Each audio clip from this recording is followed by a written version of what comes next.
Bonjour à tous et bienvenue dans ce numéro de 100% gestion flexible en compagnie de Fédéral Finance. Et aujourd'hui, nous allons parler de gestion du risque avec Erwan Marek, co-gérant du fonds Fédéral Multipatrimoine. Erwan, bonjour. Bonjour Isor. Et nous retrouvons aussi Noël Vigan de Cantalis qui nous dressera un panorama de l'évolution des différentes classes d'actifs. Et puis un CGPI, Antoine Samour, fondateur du cabinet Divitias, qui viendra en fin d'émission poser quelques questions à Erwan. Mais commençons par un bref retour sur Fédéral Multipatrimoine avec Jean-Yves Courcial. Jean-Yves, bonjour.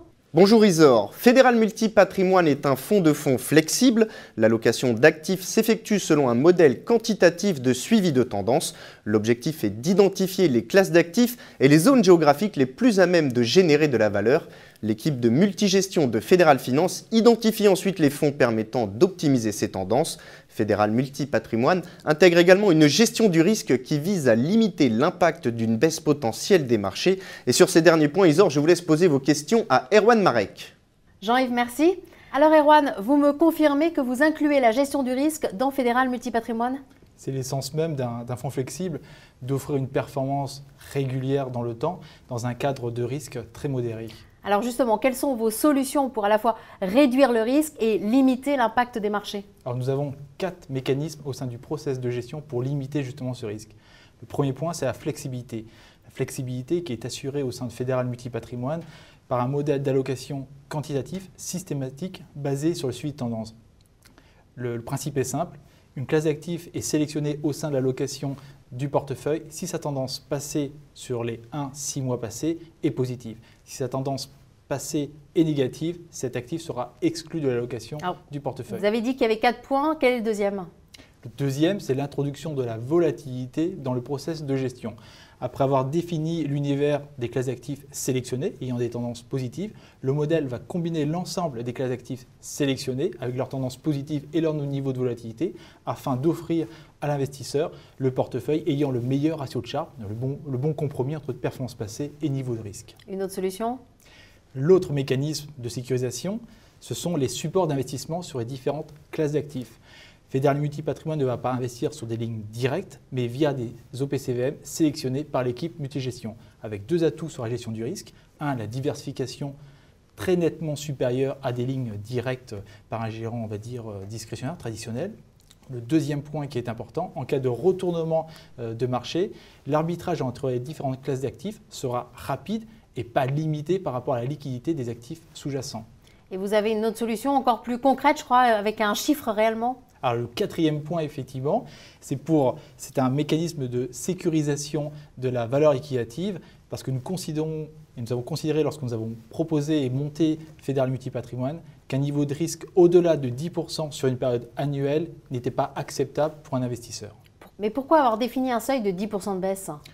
Au regard des performances passées des autres fonds diversifiés, notamment en 2002 et 2008, des pertes entre moins 20 et moins 30%, ce niveau de perte était inacceptable à nos yeux pour les investisseurs. Nous avons donc considéré de façon arbitraire un niveau de risque à moins 10% qui était également un bon compromis pour offrir une bonne flexibilité, une bonne dynamique au produit, donc sans trop brider le produit. Donc ça, c'est votre objectif en fait. C'est un seuil de perte que nous sommes fixés au sein de Fédéral Finance à ne pas dépasser sur une période annuelle. Mais alors comment faites-vous pour atteindre cet objectif ? Est-ce que vous utilisez des produits de couverture ? Il y a effectivement 2 possibilités pour offrir une protection partielle. Soit la première solution, un montage optionnel. Le problème, c'est que les options coûtent cher et vont venir grever une partie de la performance du fonds. La deuxième solution, c'est que nous avons retenu une gestion d'assurance de portefeuille dite gestion à coussin. Le principe Ça veut dire quoi, gestion à coussin ? Oui, le principe est simple et transparent. Au fur et à mesure de la baisse de la valeur liquidative, et plus on va se rapprocher de ce seuil de moins 10%, et plus l'allocation affectée aux actifs risqués sera réduite au profit des actifs non risqués, donc des actifs monétaires, afin de protéger efficacement contre une chute brutale et violente des marchés financiers. Alors je pense d'ailleurs que ce seuil fera aussi partie des questions que posera tout à l'heure Antoine Samour. Mais en attendant qu'ils viennent s'installer sur le plateau, je vous propose qu'on retrouve Noël Vigan. Noël, bonjour. Bonjour. Alors, toutes les classes d'actifs connaissent-elles la même volatilité ? Non, bien sûr. Certaines classes d'actifs sont pratiquement sans risque. C'est le cas par exemple du monétaire. A contrario, les actions peuvent avoir des volatilités de 15 à 20% par an. Et cet écart se creuse pendant les crises. Les volatilités peuvent atteindre plus de 40% sur les actions, tandis que sur les obligations et le monétaire, elle reste faible. On l'a observé par exemple après la faillite de Lehman Brothers fin 2008. Et puis, rappelons tout de même que la volatilité peut être diminuée au sein d'un portefeuille en diversifiant les actifs. Mais alors, est-ce que les matières premières et les devises ont eu des parcours un peu plus erratiques? Dans le cas des matières premières, c'est effectivement plus erratique, avec 17% de volatilité depuis le début de l'année. Une tendance qui est l'essence même de cette classe d'actifs. D'ailleurs, à 5 ans, la volatilité est de 25%. Par contre, les devises, elles, ont tendance à être moins volatiles que les marchés actions. Noël, merci. Merci. Et maintenant, j'accueille Antoine Samour. Antoine, bonjour. Bonjour Isor. Alors, profitez de ce face-à-face avec Erwan pour lui poser toutes vos questions. Alors, allez-y. Merci. Bonjour Erwan. Bonjour. En termes de gestion de risque, quelle est la différence entre Fédéral Multipatrimoine et les fonds de la concurrence? Le premier, c'est le process d'allocation d'actifs basé sur un modèle de suivi tendance qui permet de ne pas subir les biais comportementaux des investisseurs. Deuxième élément, c'est le mécanisme de sécurisation de la valeur acquisitive qui est quantifié. Le seuil de perte à ne pas dépasser est à moins 10%. Ça, c'est important pour les investisseurs. Est-ce que vous croyez réellement qu'une cible de volatilité peut assurer ou rassurer l'investisseur final? Il est nécessaire et indispensable d'intégrer la volatilité dans le process de gestion d'un fonds flexible. Par contre, définir un niveau cible de volatilité à 6% ne permet pas de quantifier un niveau de perte maximum. De plus, un niveau de cible à 6%, par exemple, peut limiter la flexibilité et la recherche d'allocation à travers des actifs risqués, donc avec un vrai potentiel pour l'investisseur final.